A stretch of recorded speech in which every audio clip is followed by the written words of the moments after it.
Judul beritanya, ritual pesugihan berujung maut, 11 orang tewas di pantai Payangan, Jember.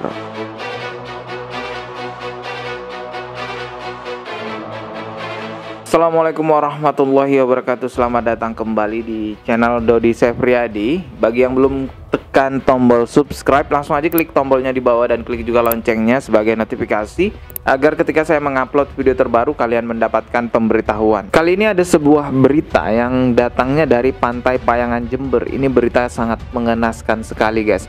Berbagai macam media sudah memberitakan mengenai hal ini dengan narasi pada judul yang berbeda-beda.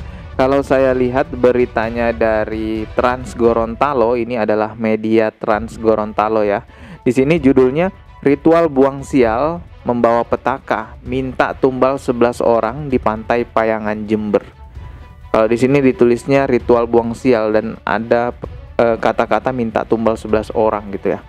Terus kalau di berita lainnya atau di media lainnya, ini haluanriau.co. Di sini judul beritanya, ritual pesugihan berujung maut, 11 orang tewas di Pantai Payangan, Jember. Nah, di sini ada tulisan pesugihan. Tapi saya akan coba cari dari media lokal Jember itu sendiri ya. Ini ada media Radar Jember, guys. Ini Radar Jember ID. Di sini ada judul beritanya dengan tulisan ternyata ini tujuan ritual maut di Pantai Payangan yang renggut 11 nyawa. Oke, coba kita baca ya dari Radar Jember ini. Tragedi ritual maut di Pantai Payangan, Desa Sumberjo, Kecamatan Ambulu menyisakan pertanyaan yang hingga kini belum terjawab utuh. Karena sejauh ini polisi masih mendalami apa sebenarnya yang dilakukan oleh para pengikut kelompok Tunggal Jati Nusantara tersebut. Para korban yang menamakan dirinya dari kelompok Tunggal Jati Nusantara ini, jadi nama padepokannya itu Tunggal Jati Nusantara, guys ya, memang memiliki beberapa ritual khusus, diantaranya dengan bersemedi dan mandi di pantai selatan. Ritual yang dilakukan warga itu pun sebenarnya sudah ada cukup lama, yaitu sekitar 2 tahun belakangan. Ritual maut yang dipimpin Nur Hasan ini dilakukan dengan dalih untuk mencari ketenangan batin atau membersihkan diri dari segala macam penyakit. Keyakinannya ritual itu harus dilakukan tengah malam. Wah. Informasi yang dihimpun Jawa Pos Radar Jember, motif para anggota dan kelompok Tunggal Jati Nusantara bukan saja untuk mencari ketenangan.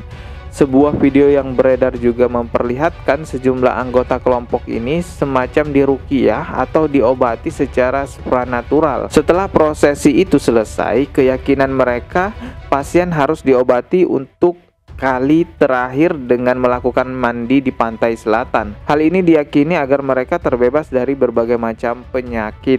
Mengenai informasi tersebut, Polres Jember perlu melakukan pemeriksaan lebih jauh terhadap Nur Hasan, warga asal Duku Mencek, Kecamatan Sukorambi, yang menjadi pimpinan kelompok tersebut. Insiden yang terjadi pada dini hari itu memang dilakukan ritual yang dipimpin oleh seorang spiritual, kata AKBP Heri Purnomo, Kapolres Jember saat di lokasi kejadian. Oke, kita lanjut ke bagian 2 beritanya ya. Kita baca sampai selesai biar informasinya jelas, guys ya. Di sini. Kepolisian belum bisa menangkap lebih jauh bagaimana motif guru spiritual dan geliat sebenarnya dari kelompok ini, karena yang bersangkutan masih dirawat di rumah sakit. Namun berdasarkan informasi yang dihimpun dari masyarakat, lanjut Kapolres, ritual tersebut dilakukan untuk menenangkan diri. Sementara diketahui ritual itu untuk menenangkan diri, namun hal itu masih akan kami dikembangkan lagi. Nanti yang bersangkutan akan kami mintai keterangan tukasnya. Dalam ritual maut ini, dari sebanyak 11 orang ditemukan tewas. Mereka tersapu ombak ketika bermeditasi di pinggir pantai Payangan. Mayoritas korban berasal dari Kabupaten Jember, ada juga yang berasal dari Kabupaten Bondowoso. Ya, itu tadi beritanya, guys ya. Memang tidak bisa dipungkiri bahwa di seluruh daerah di Indonesia, tempat-tempat pinggir pantai dan juga pegunungan atau tempat-tempat hutan-hutan lainnya itu masih banyak orang-orang yang menganggap bahwa tempat tersebut adalah tempat terbaik untuk melakukan kegiatan spiritual karena dianggap di sana memiliki kekuatan khusus, memiliki energi-energi khusus yang bisa memberikan hal-hal yang diinginkan seperti ketenangan hati, membuang sial, bahkan juga menyembuhkan penyakit. Tapi sebenarnya di Indonesia juga tidak sedikit ulama, dai ataupun penceramah, pemuka agama yang menjelaskan bahwa hal-hal semacam ini, yaitu meminta-minta kepada penunggu pantai, meminta-minta kepada energi yang dianggap ada di pantai, itu adalah merupakan hal yang tidak boleh dilakukan sebagai umat Islam. Karena di agama Islam, keyakinannya itu hanya ada satu tempat untuk meminta rezeki, ketenangan, dan kesembuhan, keselamatan, yaitu hanya kepada Allah Subhanahu wa Ta'ala. Yang ketiga adalah bab syirik, karena meyakini ada kekuatan selain Allah yang harus kita minta pertolongan kepadanya. Nah ini tinggal pilih yang mana ini. Taruh di sana biar selamat nanti bencana laut, karena kita ingin dewa laut atau macam-macam lah keyakinan biar kita selamat. Nah ini syirik, karena meyakini ada kekuatan selain kekuatan Allah. Tapi kalau hanya nyeburkan makanan saja, nggak ada keyakinan macam-macam, maka itu haram. Karena apa? Mubadzirkan makanan. Mungkin mereka memintanya kepada Allah ya, tapi dilakukan di pinggir pantai. Cuman yang paling baik memang meminta kepada Allah itu ya bukan di pinggir pantai. Ya yang paling baik dilakukan berdoa kepada Allah ya di masjid lah pastinya. Cuman penting diketahui guys, bahwa ini adalah persoalan keyakinan. Kalau bicara soal keyakinan itu sulit ya.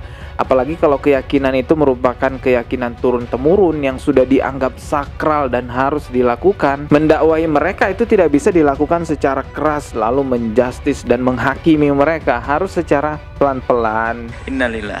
Moga. Tapi namanya keyakinan, merubahnya juga dengan halus. Kami berbicara dengan ahli iman. Kalau langsung interaksi dengan mereka juga nggak gampang. Sebab kalau namanya keyakinan susah dirubah. Maka beruntunglah Anda punya keyakinan yang benar. Unik mereka. Semoga Allah memberikan petunjuk pada mereka. Allahu a'lam bishawab.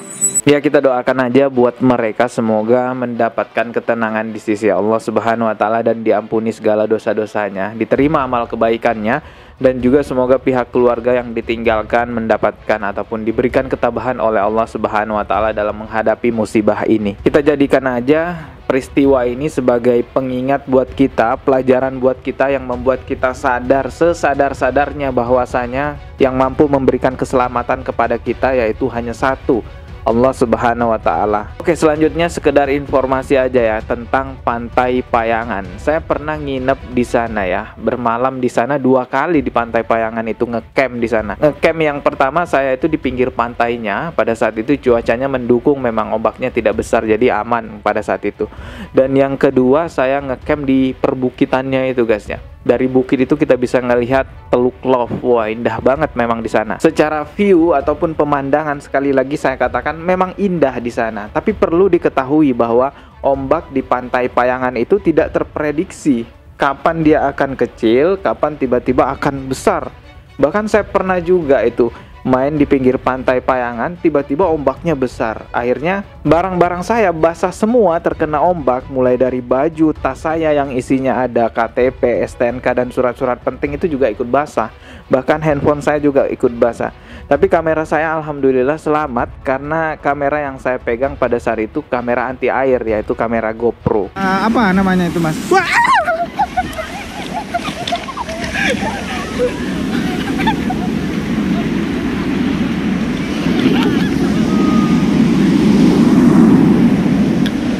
Turun ini. Mengajar. Enggak, mahal itu. Guys, itu sepatuku basah gara-gara dia. Lihat guys.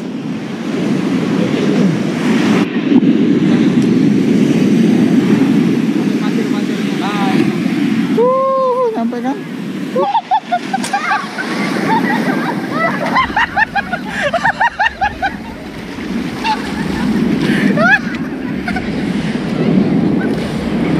Jadi itu pada saat saya bertanya-tanya kepada teman saya yang asli Jember tentang bukit-bukit yang ada di sana itu apa aja namanya. Ketika saya menunjuk-nunjuk, tiba-tiba langsung ombaknya datang gitu, dan itu secara tiba-tiba saya nggak sadar. Jadi sekali lagi sekedar informasi, kalau datang ke Payangan untuk melihat-lihat view saja, untuk melihat alam di sana, pemandangan pantai itu bagus sekali karena view-nya bagus memang.